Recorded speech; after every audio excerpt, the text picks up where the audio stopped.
یہ منگو پیر کا ایک ایسا علاقہ نورانی ہوٹل کی بیک سائیڈ میں علاقے کے بہت سارے یہاں موجود ہیں. چھوٹے چھوٹے بچے پانی ہے لیکن ان کو زندگی کی صورتوں کے ساتھ پانی سے محروم کر دیا گیا ہے. میں دیکھتا ہوں کہ جو منگو ٹاؤن کی جو فیس بک یا دوسری سوشل میڈیا ایپ پر ایکٹیویٹیز ہیں, ٹک ٹاک پہ بھی ہیں, ٹک ٹاک پہ بھی ایکٹیویٹی نظر آتی ہے. لیکن میرا سوال یہ ہے کہ ٹاؤن منگو پیر حاجی نواز بروئی صاحب سے کہ جس طرح آپ کی ایکٹیویٹی سوشل میڈیا پہ جاری ہے, آپ کے گھر سے چند کلومیٹر فاصلے پر اس وقت یہ ایک گوٹ ہے, وہاں پانی کی زندگی کی جو بنیادوں سے محروم یہ بچے بوڑھے اور گوٹ کے یہ لوگ مطالبہ کرتے ہیں کہ ذرا ایک نظر پانی پر بھی یہ پانی پر گزار رہے ہیں.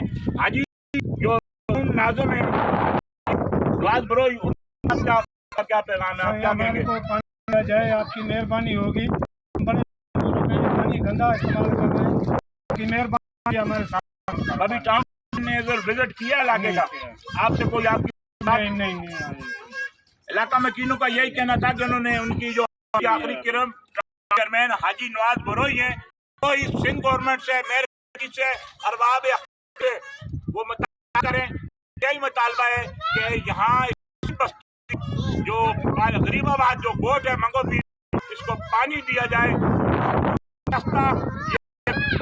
جو کر اس کے پورے مائیں جالبہ کر کہ ہم بھی ہم ہی ریاست کے شہری ہیں. کیا جو ریاست کے اس وقت دیوان کے اعلیٰ میں جو بیٹھے ہوئے ان کی نظر غریب لوگوں پر کیا نہیں پڑتی؟ پانی جیسی سہولت سے محروم گندے پانی کو استعمال کرنے کے لیے موجود